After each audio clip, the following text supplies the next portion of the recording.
కాదు, 2 కాదు, 11 పంటలకు 73,000 కోట్ల రూపాయలు 70 లక్షల మంది రైతుల ఖాతాల్లో రైతు బంధు రూపంలో వేసినందుకు ఇస్తావా ఊరి? లేదా భారతదేశంలో కాదు, ప్రపంచంలో ఎక్కడ లేని విధంగా ఒక రైతు చచ్చిపోతే 5 లక్షల రైతు బీమా ఇచ్చినందుకు ఇస్తావా ఊరి? దేనికేస్తావు? 15 లక్షల మంది ఆడపిల్లలకు కళ్యాణ లక్ష్మి, షాదీ ముబారక్ పేరు మీద లగ్గాలు చేయించినందుకు ఇస్తావా మేనమామ లెక్క? లేకపోతే 15 లక్షల మంది ఆడపిల్లలకి గర్భం దాలిస్తే ఇంటికాడ బండ్ల గుసబెట్టుకొని హాస్పిటల్ కు తీసుకుపోయి మగబిడ్డ పుడితే 12,000, ఆడపిల్ల పుడితే 13,000 కేసీఆర్ కిట్ ఇచ్చి మళ్ళా ఇంటికాడ దిగబెట్టినందుకు ఇస్తావా? ఎందుకేస్తావు ఊరి? 2 సార్లు రుణమాఫీ చేసినందుక? లేదా భారతదేశంలోనే మొత్తం వ్యవసాయ ఉత్పత్తుల్లో టాప్ లో పంజాబ్ ను, హర్యానాను వెనుకకు నెట్టేసి అగ్రభాగాన్ని నిలబెట్టినందుకు ఊరేస్తావా? లేదా ఇంటింటికి నల్లబెట్టి మా ఆడబిడ్డలు కిలోమీటర్లు నడుచుకొని నీళ్లు తెచ్చుకునే గోస తప్పించినందుక? ఊరూరికి మిషన్ భగీరథ ట్యాంకులు కట్టించినందుక? ఎందుకు పెడతావు ఊరి? ఏం అక్కర ఉన్నది కేసీఆర్ ను ఉరిదీసేది? ఇవాళ ఎవరిని ఉరిదీయాలి? నిజానికి 420 హామీలు ఇచ్చి ఇక్కడనే వరంగల్, ఎక్కడనే కాదు, ఇక్కడనే వరంగల్ పక్కకే రాహుల్ గాంధీని తీసుకొస్తే ఆయననేమో లీడర్ కాదు, రీడర్. ఏం రాసిస్తే గది చదువుతాడు తప్ప ఆయనకు మన్ను కూడా తెలియదు. కాగితం మీద ఏం రాసిస్తే ఉడగొడ చదువుతాడు, పీకుతాడు. టీవీలలో వార్తలు చదువుతారు చూడు, గట్లా ఏదో రాయంగానే చదవాలి, పోవాలి. ఏం ఎరకలేదు ఆయనకు. వచ్చిండు రాహుల్ గాంధీ, ఇక్కడనే వరంగల్కి వచ్చిండు. రైతుల మీటింగ్ పెట్టిరు. ఏం చెప్పిండ్రు రైతుల మీటింగ్ లా?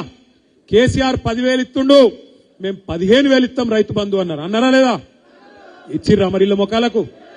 ఎన్నిసార్లు ఎగ్గొట్టిండు రైతు బంధు? 2 పంటలకు రైతు బంధు ఎగ్గొట్టిండు. ఇవాళ కూడా ఎంత ఇస్తున్నాడు? 12,000 అట. 15,000 ఇస్తా అన్నాడు, 12,000 బోనస్ ఇస్తా అన్నాడు ప్రతి పంటకు.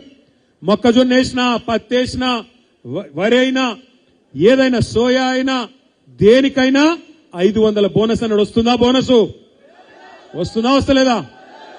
కేసీఆర్ అస్సల్దారులకు ఇస్తున్నాడు, భూ యజమానులకు ఇస్తున్నాడు. నేను కౌలుదారులకు కూడా ఇస్తా, కౌలు రైతులకు కూడా ఇస్తా అన్నాడు. రైతు బంధు పడుతుందా కౌలుదారులకు? రైతులకే కాదు, రైతు కూలీలకు ఇస్తా, నెలకు 1,000 రూపాయలు ఇస్తా అన్నాడు. 25 నెలలు అయిపోయా, వచ్చినాయి 25,000. మరి ఎవరిని ఉరిదీయాలి? రేవంత్ రెడ్డిని కాదు. రేవంత్ రెడ్డిని చాలా చేయాలి గాని, రేవంత్ రెడ్డి లాగుల తొండలు ఇడిచి పెడదాం తర్వాత. గాని ఊరి తీయాల్సింది రాహుల్ గాంధీ అనే హౌలగాన్ని. ఈ హౌలగాన్ని మన మీద రుద్దినా ఆ హౌలగాన్ని ఉరి తీయాలి. ఇక్కడ వరంగల్కి వచ్చి అబద్దాలాడి రైతులను 70 లక్షల మంది రైతులను మోసం చేసిండు రాహుల్ గాంధీ. హౌలగాన్ని ఉరి తీయాలి నడి బజార్లా. ఇదే రాహుల్ గాంధీ హైదరాబాద్ లో అశోక్ నగర్కి పోయిండు. అక్కడ పోయి డైలాగులు కొట్టిండు. ఏమన్నాడు? కేసీఆర్, కేటీఆర్ ఇద్దరు ఉద్యోగాలు ఊడగొట్టుండ్రి, మీకు మొదటి సంవత్సరంలోనే 2 లక్షల ఉద్యోగాలు ఇస్తా అని అక్కడ ఉండే తమ్ముళ్లను, చెల్లెళ్లను రెచ్చగొట్టిండు. పాపం ఆ తమ్ముళ్ళు, చెల్లెలు నమ్మిండ్రు. నమ్మి పాపం తాండాలు ఉన్నోళ్ళు తాండాలకు వచ్చిండ్రు, వాళ్ళ ఇళ్లకు.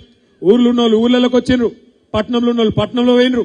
వాళ్ళ అమ్మ, అయ్య, తల్లి, తండ్రి, అవ్వ, తాత కాళ్ళు పట్టుకున్నారు. అగో మాకు ఉద్యోగాలు రావాలంటే మీరు కాంగ్రెస్ ఓటేయండ్రి, రాహుల్ గాంధీ చెప్తుండు అని చెప్పి వాళ్ళు నమ్మి వాళ్ళ ఇంటోళ్ళతో కూడా నమ్మించి ఓట్లు వేయించి పాలకుర్తి అటువంటి కాన్స్టిట్యున్సీలా ఏం అభివృద్ధి తక్కువ చేసిండు దయాకర్ రావు గారు? పాలకుర్తి లాంటి కాన్స్టిట్యున్సీలో కూడా 7 సార్లు గెలిచిన కాన్స్టిట్యున్సీలో కూడా ఈ దొంగ మాటలతో 2 లక్షల ఉద్యోగాలను నమ్మించి ఆ పిల్లగాళ్ళని రెచ్చగొట్టి ఇదే రాహుల్ గాంధీ అనే హౌలగాడు అశోక్ నగర్కి వచ్చి ఆ రోజు వాగ్దానం చేస్తే ఆ పిల్లలు కూడా నమ్మి మోసపోయి ఈ రోజు ఓట్లేసి బాధపడతా ఉన్నారు.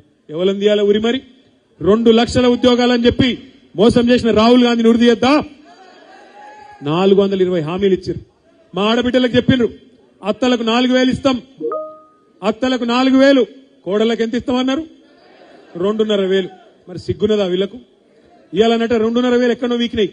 ఇప్పుడు ఏమంటుండే తెలుసా రేవంత్ రెడ్డి కొత్తగా? 1 కోటి మంది ఆడవాళ్ళను కోటీశ్వర్లు ఎత్తారట. 2,500 ఏ శాతం అయితే లేదు కానీ 1 కోటి మంది మహిళలను కోటీశ్వర్లు ఎత్తారట. బతుకమ్మకు చీర పెట్టే ముఖం లేదు, ఆడబిడ్డ ప్రసూతికి పోతే కేసీఆర్ కిట్ ఇచ్చే ముఖం లేదు. కానీ ఈ సిపాయి అట కోటీశ్వర్లను చేస్తారట. కోటీశ్వర్లను చేసుడు కాదు. రేవంత్ రెడ్డి నేను అడుగుతున్నా, నువ్వు చెప్పిన మాటనే కదా, కేసీఆర్ కళ్యాణ లక్ష్మి 1,00,000 రూపాయలు ఇస్తే నేను తులం బంగారం ఇస్తాను. ఇచ్చినవా ఎక్కడన్నా తులం బంగారం? నేను ముందే చెప్పిన, పాలకుర్తికి వచ్చినాడు చెప్పిన మీకు. ఏం చెప్పినా? వీళ్ళు బంగారం ఇచ్చేటోళ్ళు కాదు, పుస్తలతాడు ఎత్తుకపోయేటోళ్ళు వీళ్ళని చెప్పిన. ఇలా నిజంగానే పుస్తలతాడు తాకట్టు పెట్టే రోజులు ఈ దరిద్ర రోజుల్లో మళ్ళీ వచ్చినాయి. ఇంకోటి నాకు అర్థం కాదు, సరే అబద్దాలు చెప్పిర్రు, నెలకు 100 కోట్లు కడుతున్నాడు ఢిల్లీకి, మొత్తానికి కుర్చీ కాపాడుకుంటున్నాడు రేవంత్ రెడ్డి. కానీ ఏం రోగం ఏందో గానీ తెల్లారు లేస్తే అసెంబ్లీలో అయితే బయట ఏందో మొరుగుడు ఏందో నాకైతే అర్థం కాదు. ముఖ్యమంత్రి అయినావు కదా, మంచిగా హాయి కూర్చో, ఎట్లాగో మోసం చేసినావు, గద్దెకెక్కినావు, మంచిగా ముఖ్యమంత్రి పదవిలో కూర్చున్నావు, నీ కాంగ్రెస్ వాళ్ళందరినీ తొక్కుడు దొక్కినావు, పాపం పాతోళ్ళందరినీ. మరి సపరేట్గా మంచిగా సుఖంగా క్రికెట్ ఆడుకుంటా, ఫుట్బాల్ ఆడుకుంటా టైంపాస్ చేయి. ఏందో అర్థం కాదు, ఒర్రుడేందో ఆ కొట్టుడేందో. నిన్న చూసిర్రా మీరు? ఆయనకు సెక్యూరిటీగా ఉన్న ఒక పోలీస్ అధికారిని కొడతాడు, చూసిర్రా లేదా వీడియో? సెక్యూరిటీ వాళ్ళని కూడా కొడతావు ఆఖరికి నువ్వు. అందుకే నేను చెప్పిన రేవంత్ రెడ్డి భార్యకు, ఆమె పేరు గీతమ్మ, పాపం ఆమె మంచిదే ఉన్నట్టున్నది. ఆమె చెప్పిన, గీతమ్మ ఈయన ఎక్కదా కొరుతాడు, మరి ఎందుకు కొరుతుండో మాకైతే అర్థమైతే లేదు, నువ్వు అర్జెంటుగా కట్టేయి, లేకపోతే ఇప్పుడు ఒరుతుండ్రు రేపు కరిసినా కరుస్తాడు పిచ్చిలేసి అని చెప్పిన. నేను నిజంగా కూడా ఏంది ఆయన బాధ ఏంది? పోనీ ఆ అరిసే అరుపులల్లా ఏమన్నా 4 మంచి మాటలు ఉండాలనా? ఎప్పుడు తిట్టుడే తప్ప ఏం లేదా? ఈ ఏడుసుడు మళ్ళీ ఏడుపు ఎందుకో అర్థం కాదు. ఏమంటాడు, నేను గుంటూరులో చదువుకున్నా అని ఏడుస్తాడు. అరే నేను గుంటూరులో 1991లో చదువుకున్నా, అప్పుడు ఇంకా ఉమ్మడి ఆంధ్రప్రదేశ్ ఉండే, అక్కడ ఇంటర్మీడియట్ చదువుకున్నా. మా అమ్మ అయ్య నన్ను చదువుకునే దానికి పంపించారు, నేను బుద్ధిమంతులు లేక చదువుకున్నా. నువ్వు ఆవార తిరుగుడు తిరిగితే నేనేం చేయాలరా భయ్, నాకు అర్థం కాదు. నువ్వు ఆవార తిరుగుడు తిరుగుకుంటా, రోడ్ల మీద పెయింటింగ్లు వేసుకుంటా, గలీజ్ పనులు చేసుకుంటా నువ్వు తిరిగితే నీకు చదువు రాకపోతే దానికి నా బాధ్యత ఎట్లయితుంది?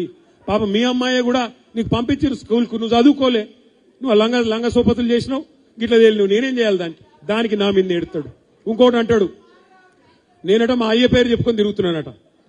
బరాబర్ చెప్పుకుంటా, ఎందుకు చెప్పుకోను? మా అయ్య మొగోడు మొనగాడు తెలంగాణ తెచ్చినోడు, బరాబర్ చెప్తా.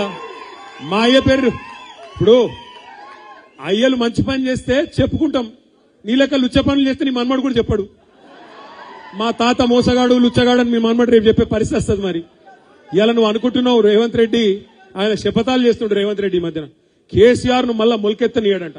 నేను ఆయన చెప్తున్నా రేవంత్ రెడ్డికి, నువ్వేంద్రా కేసీఆర్ ను మొలకెత్తనీయకపోయేది? తెలంగాణనే మొలిపించిన మొగోడు మొనగాడు కేసీఆర్. 60 దశాబ్దాలు 60 ఏళ్లు నీ కాంగ్రెస్ పార్టీ తెలంగాణను తొక్కి పెడితే మొలకెత్తదు అని మీరు విర్రవీగితే, మీరు కాదన్న తెలంగాణనే ఢిల్లీ మెడలు వంచి మొలిపించినోడు కేసీఆర్. నువ్వేంది కేసీఆర్ ని పీకేది? కేసీఆర్ చెప్పు కాలి ధూళికి కూడా నువ్వు సమాధానం కాదు. ఇవాళ ఏదో అడ్డిమారి గుడ్డి దెబ్బల ముఖ్యమంత్రి అయినవు, ఇంకో 3 ఏళ్లు టైంపాస్ చేయి. ఇదివరకు కూడా ఉండే కిరణ్ కుమార్ రెడ్డి అని ఇవాళ యాదుకున్నాడు ఎవరికన్నా?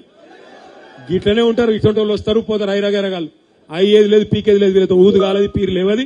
4 రోజులు ఎగురుడు దుక్కుడు ఉంటుంది. కాకపోతే ఇక ఉంటారు కదా, ఇప్పుడు కొంతమంది కాంగ్రెస్ వాళ్ళు సర్పంచ్లు అయిన కొత్తగా, ఇక వాళ్ళ ఎగురుడు మామూలుగా ఉండదు.